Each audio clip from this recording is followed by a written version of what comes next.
どうも AP 山下です。後藤の12月前半ですね、釣りを記録していこうかなと思ってます。メインはエギングでしたね。で、今回ですね、後藤の方で、自分が住んでいる地区ですね、エギング大会が開かれるということで、それの様子もですね、喋っていこうかなと思ってます。ポイントは比較的シャローエリアでしたね。これはチェックした様子になってます。今回ですね、久しぶりに APP のエギ以外にもローテーションを加えてチェックしてみました。特に反応が良かったのですね。やはり3号タイプのエギ、おそらく名前がですね、エメラルダスの RV かなの3号に反応が良かったですね。ラトルが入っているバージョンですね。ラトルバージョンはだいぶ振動だったり波動ですねもあるんですけども、アクションも多少ラトルが入っている分弱ですね、ダートさせた後のボディの変化にも影響はしてきたりするので、かなり反応は良かったですね。ベイトフィッシュがですね、カタクチイワシとかのイワシメインのフィールドのようだったので、だいぶボディサイズですねもうちょっと大きめの、横から見るとですね大きいんですけど、 APP のブレイドロール90ですね。同サイズなんですけども、横から見るとちょっと幅広く見られてたり違和感ですね抱かれることもあったんで、反応はやはり渋かったですね。それに加えて RV ですねの方は確実に反応はやはり乗せる能力ですね、だいぶ高いなというのは感じましたね。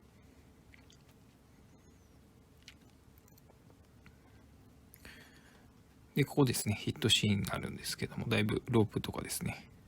ストラクチャー駆け上がりの部分で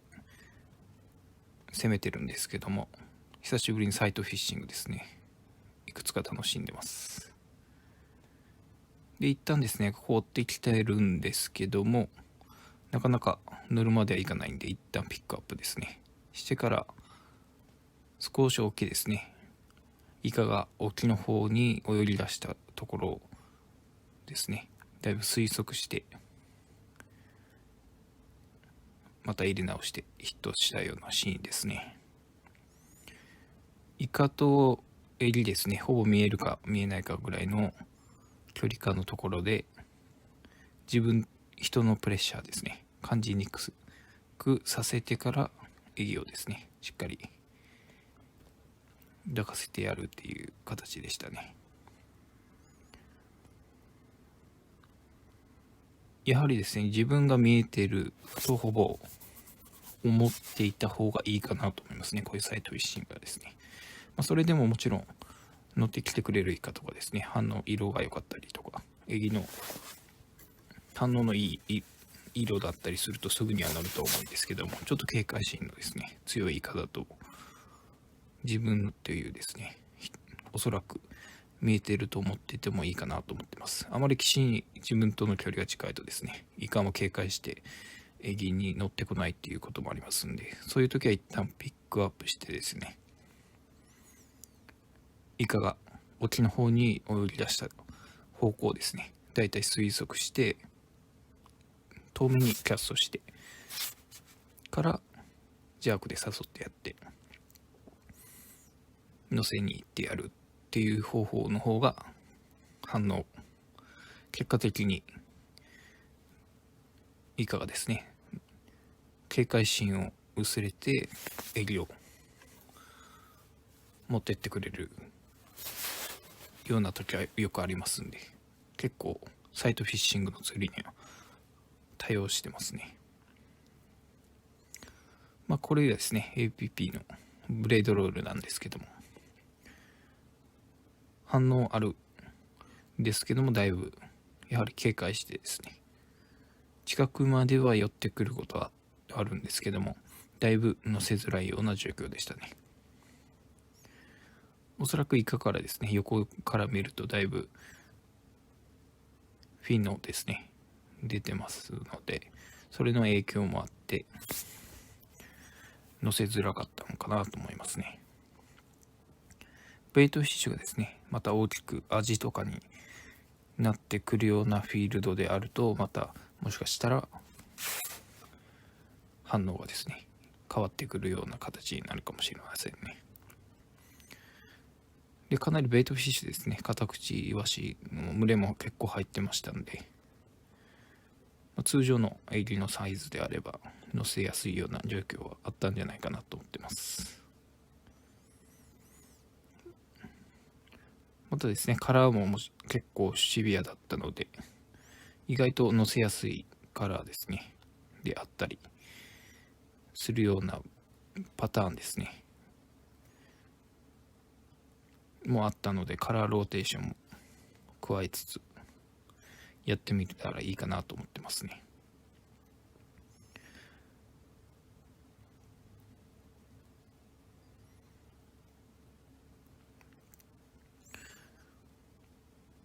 ロットはですね、普通のエメラルダスの7フィート台ですね、711の LML かなのソリッドタイプと、リールは2500番ですね。で P は 0.85 で、リーダーはですね 1.75 にしてますね。ようやくですねロットで本命度ですね、エメラルダスということで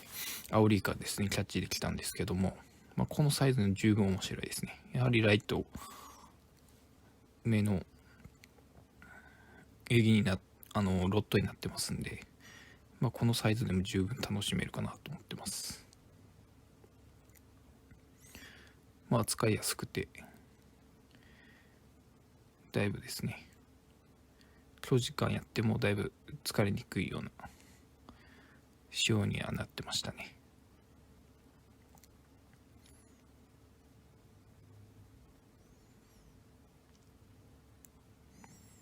今日ですね、この大会前もということもあったんでチェックしつつ、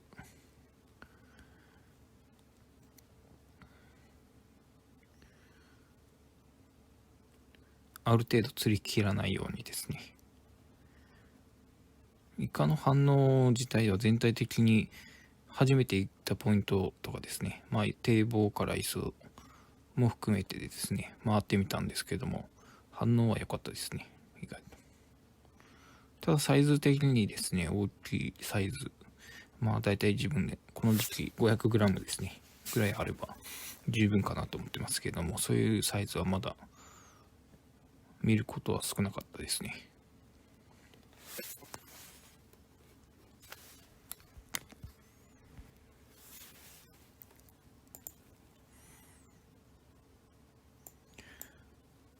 そしてですね、五島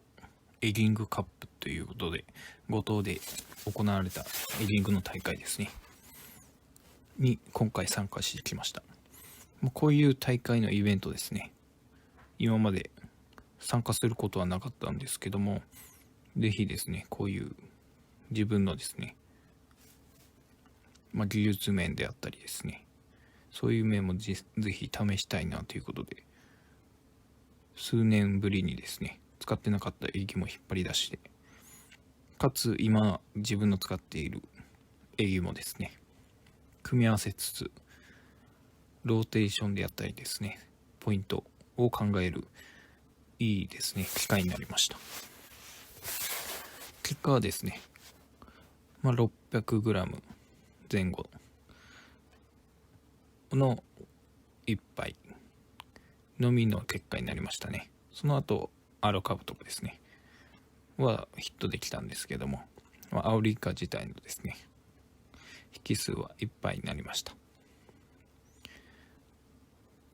そして入賞外圏外ということのなってしまったんですけども、自分のですねプランである襟のローテーションとですねポイントをしっかり合わせ込むことができて、取れた一杯ですねをキャッチすることができましたね。で、時間帯ですね、大会の時間帯なんですけども、清掃終わった後、夕間詰めぐらいですね、だいたい4時ぐらいから翌日の10時ぐらいまでのほぼナイトゲームですねと朝間詰めを大会時間になったんですけども、ナイトゲームですねのエギングに関してはですね、ヒットや反応をですね得られることはできませんでした。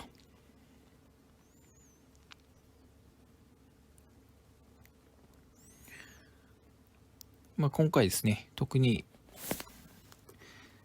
ヒットしたこの 600g ぐらいのですねイカなんですけども、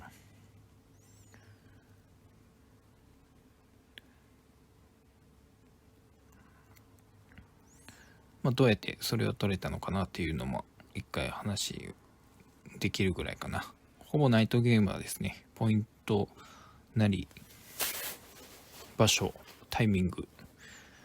はまだ合ってなかったんじゃないかなっていうの多かったですね。あと釣り方ですね。そういうのをよく感じました。で、今回良かった点ですね、この襟の、イカのですね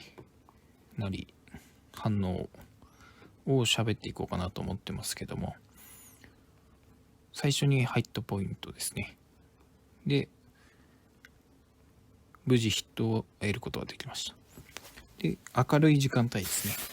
を特に重要視してたので、そのタイミングに早々にですねキャッチすることができてよかったですね。パターン的にはですね、11月後半の釣りでも語ってるんですけども、ディープタイプの襟を入れるパターンですね。で、水深はですね、だいたい深いところの10メーター前後ですねをしっかりチェックしていくような釣りを展開しました。でもですね、最初その襟をですね入れてたんですけども、フラッシュフィンの 3.5 号ですね、デュエルの、それを入れつつチェックしてたんですけども、反応は1回多分イカじゃないかなという、ゴミか、石かが何か引っかかってきて、外れたような形になりましたね。それが反応1回だったんですけども、そこでちょっとドラグ調整とかでもですねできたので良かったんですけども、ちょっと反応がないなということで、フォローにですね襟を投入してます。こういうちょっとスピードですね、30g とかのタイプの襟のフォールスピードも十分速いんですけども、そういうしっかりですねボトムをチェックできるっていうメリットもありますんで、速い動きですねに対してイカがですね反応しきれなかったりする可能性が出てきてますんで、襟のスピードをまず落としてやるためにフラッシュフィンより軽い襟ですねのノーマルタイプの 3.5 号の襟を入れることを頭に入れてましたね。で、これは大会前にも反応が良かったですね。襟があったので、それを入れてやるっていうことになりましたね。まずはスピードの面、フォールスピードの面で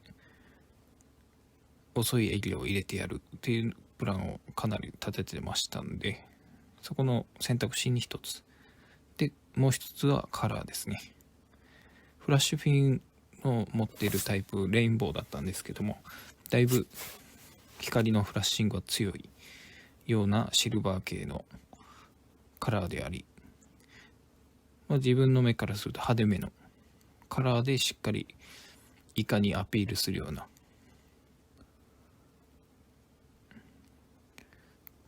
カラーセ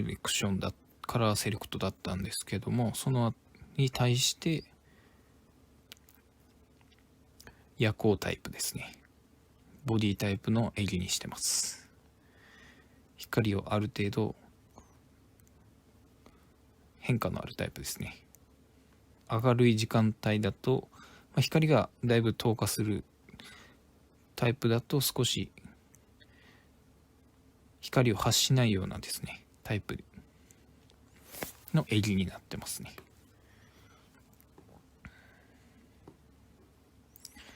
光を逆に吸収するかつ白いタイプですね。あまりギラギラと光らないようなタイプを入れてます。クリア系もですね考えてはみたんですけど、いいかなと思ってますけども、またクリア系もですね反射したりする場合もあるので、夜光タイプですねの襟を入れました。すると1投目ですね、入れてしっかりボトムですね、フォールスピードが遅い分しっかりボトムまでですね襟を送り込むことは時間はかかるんですけども、送り込んだ後ですねしっかり2、3回ですね、ボトム付近 1m、2m、ボトムから1m、2m上をチェックするような形で、基本ジャークとかですね、釣り方は至って普通なんですけども、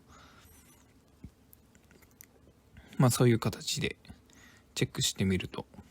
ラインをしっかり持っていきましたね。それしてイカが乗ったのをしっかり確認できたので、ラインでですね、合わせのロッドのちょっと柔さはどうしてもあるので、しっかりフッキングしないといけないなということもあって、かなり強めにフッキングは入れました。するとしっかり重さが乗ったので良かったですね。無事にネットインすることができました。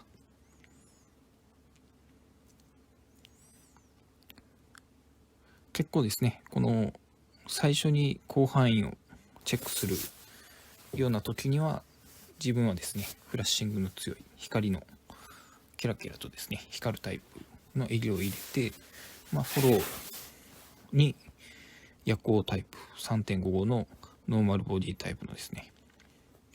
煽り9になりますねを入れるってやることによってキャッチできたいっぱいになりますね。その2つの襟、それぞれ見解あると思うんですけども、自分的には結構動きの面、アクションの面での強弱、強い弱いに置き換えてみたりですねすると、そういうできるだけ対照的な襟をですね入れてやると効果的なんじゃないかなと思いますね。速い襟ですね、フォールスピードが速い襟っていうのはですね、イカも反応活性が高かったり、反応がいい時じゃないと反応してこなかったりするような時もあったりとかですね、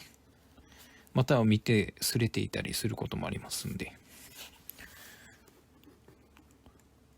速い襟で何回かチェックをしつつ、フォローでですねゆっくりとしたフォールスピードある程度ですねゆっくりしたタイプかつカラーもですね対照的となる夜光ボディのですね、あまり光の強くない反射しないタイプの襟を入れてやることによって、イカのですね反応が変わってきたような、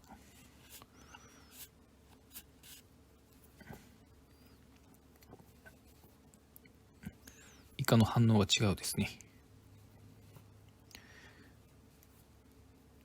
ような状況の一杯になったんじゃないかなと思います。この時期ですね、特に有効なパターンなので、自分もこのパターンをちょっとだいぶ知ったのが5年前ぐらいですかねになるんですけども、この時期とかですね、ある程度ですね、久しぶりにやってみようかなということで、このパターンがですね、しっかりハマりましたね。その後ですね、やはりすぐ移動して他のポイントもチェックできたらよかったんですけど、プランの中にですね、入ってはなかったので、やはりデイゲームですね。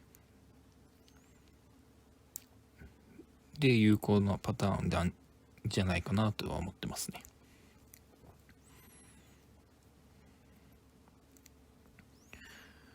夜のですね、ナイトエリングに関してはですね、ほぼヒットとか反応はですね、得られなかったので、かなりポイントですね、絞られてきてたんじゃないかなと思いますね。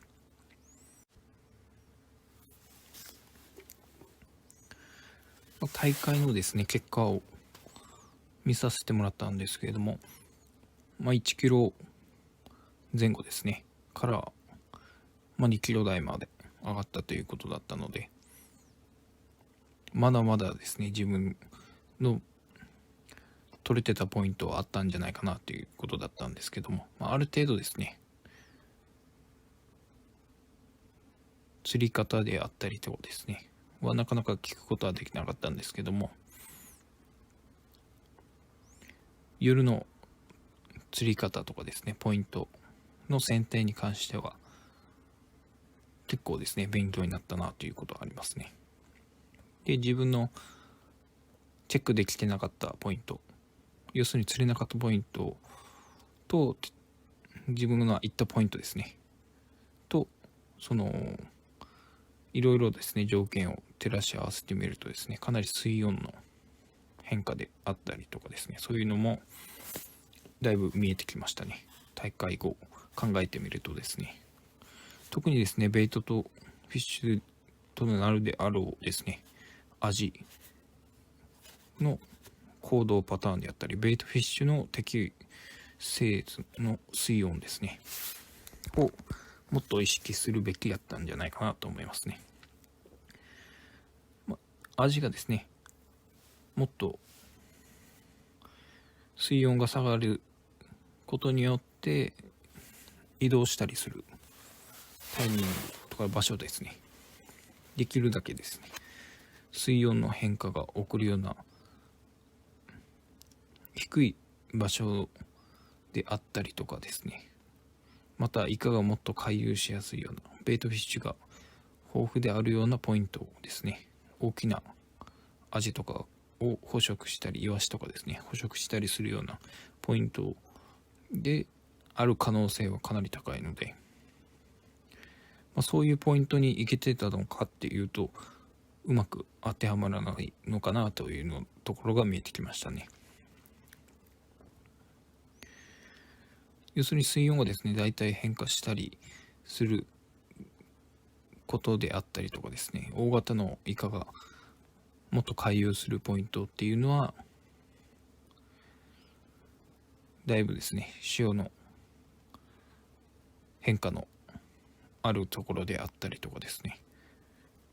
ベイトフィッシュに起因してくるんかなということはありましたね。特にベイトがですね、元気であればあるほどイカもですね、食べにくかったりすると思いますんで、そういうのがちょっと味とかですね、動きが鈍くなってくるような水温の変化があるような場所であったり、水深ですねであったり、そういうイカをですね、もっと大きなイカが寄ってくるような場所というのがだいたい見えてきたのかなというような結果でしたね。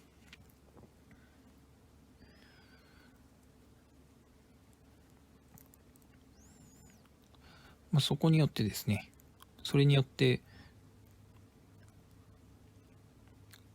行かなきゃいけないようなポイントであったりとかですね、もっと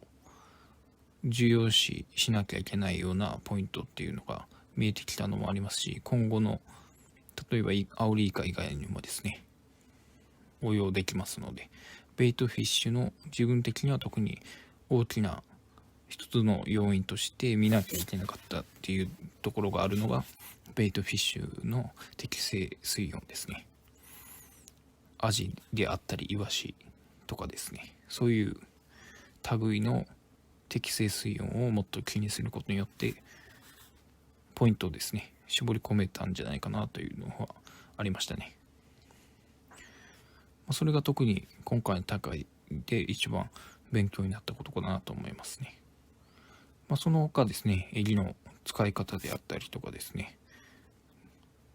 釣れるポイントっていうのは細かく釣り方とかですねなってくるかなと思いますけども、まずはそういう大型のイカがですねもっと回遊してきたりですね、居ついていそうなポイント、タイミングですねに入ることが、第一条件かなと思ってますので、そういうことでとてもいい勉強になった大会だったんじゃないかなと思います。惜しくもですね入賞圏外ということだったんですけども、もうちょいキロぐらいですね、もちろん目標にはしてたんですけども、それがまだまだですね取りきれないなっていうことがあったので、それを意識してですね、また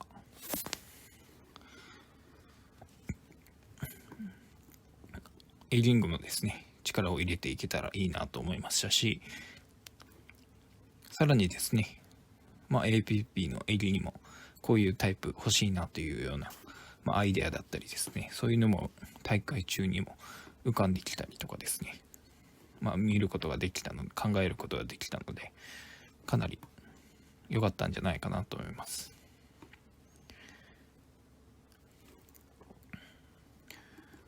全体的にもですね数は多分そこまで出てなかったんじゃないかなと思いますけども、やはりですね小さいイカとかですねだいぶ釣られてしまってたのかなというのはありましたけども、大型のイカですねを狙うのはまた別の釣り方であったり場所になってくるのかなというのはかなり感じましたね。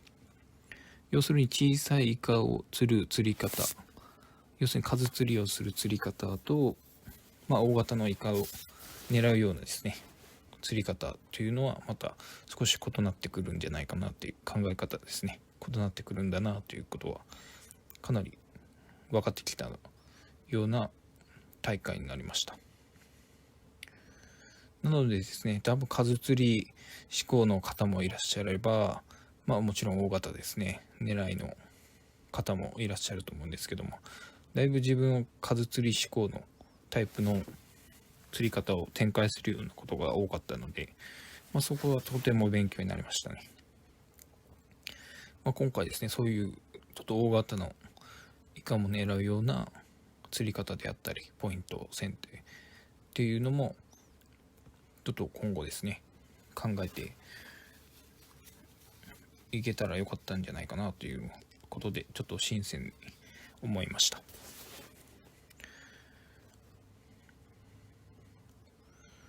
で今回ですねもう使ってたんですけども、以前も動画に出したやつですねのタイプのプロトタイプブレードロールですね100の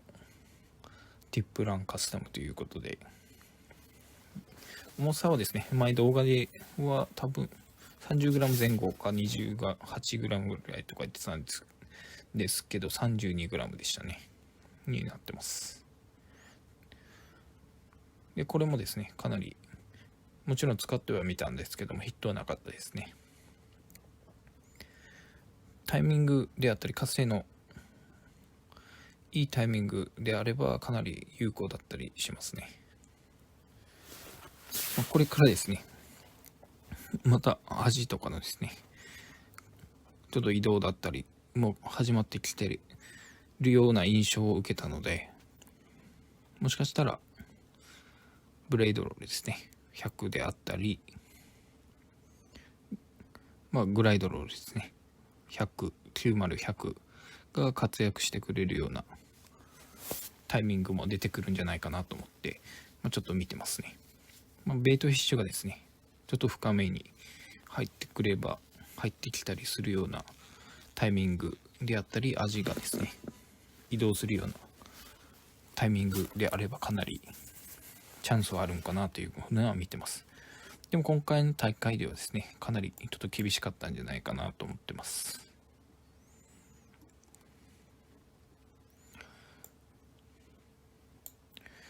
で、あとコントロール面ですね。とてもちょっと風が強いようなタイミングもあったので、その面においてもですね、かなりフォールの安定しやすいエリの方が、とかですね、スピードもコントロールであったり、ナイトエリングになれば、だいぶですね、しっかり安定したフォールで狙うようなタイミングは良かったんじゃないかなと思いますんで、そういう面でおいて今回ですね APP のエリの活躍はなかったですね。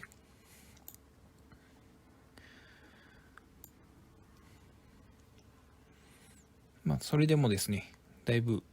いろいろとですね考えることができたいい大会になったですしですね、皆さんの釣りもですね参考にできたりとかですねお話を聞けたりすることができたので、とてもですねスキルアップにつながるようないい機会を、